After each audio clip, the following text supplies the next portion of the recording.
Hanggang ngayon, wala pa rin kalutasan ang mas mahal pang presyo ng bawang kaysa sa presyo ng karning baboy at karning baka. Kakulangan daw sa supply ang dahilan ng pagsipa ng presyo. Sa gitna niya, nasabat naman sa Batangas ang 60,000 na kilo ng mga ipinuslitos smuggled na bawang. Nakatutok si Julio Segovia. 2 container ng smuggled na imported na bawang ang nasabat ng Bureau of Customs sa Batangas Port kanina.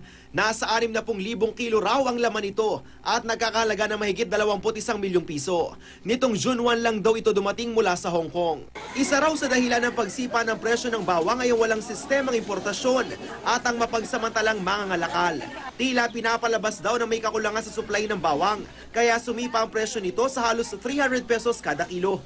Sa ibang probinsya nga, pumapalo pa ito hanggang 400 pesos kada kilo. Noong harvest season, ang laki ng import pumasok. So, sinell ng farmer ang kanilang product at 70 pesos per kilo.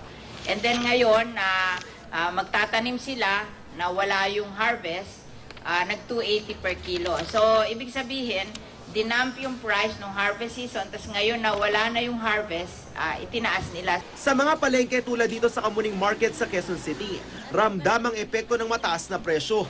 Si Arlene, 20 kilong bawang kada araw daw ang kinukuha sa supplier, pero ngayon, nagbawas na siya ng paninda. Kung medyo marami dati, nagbawas din po kami. Bakit? Kasi ang hirap din itinda, sir. Nai-stock po yung pera namin, yung puhunan namin na iiwan sa bawang, imbis na magagamit pa sa ibang gulay. Sino ba naman ang maengganyong bumili kung ang dating wala pang 60 pesos kada kilo, ngayon 280 pesos na? Mas mahal pa sa kilo ng karning baboy at baka. Kung bumili kahit kalahating kilo, 1 kilo, ngayon kung bumili, tingin na lang. Sa mahal nga, hindi ka na makagamit ng madami. Wala akong magagawa kahit mataas ang presyo, talagang kailangan bumili ng bawang, sibuyas, luya. Kailangan mo talaga sa pagluluto yun. Kaya ang ibang tindera, iwas bawang daw muna para hindi malugi. Ang customer, nagre-reklamo rin eh.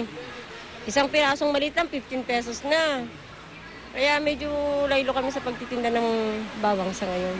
Payo ng Department of Agriculture, tangkilikin ng lokal na bawang na mas mura kaysa sa mga imported na karaniwang ibinebenta sa mga palengke.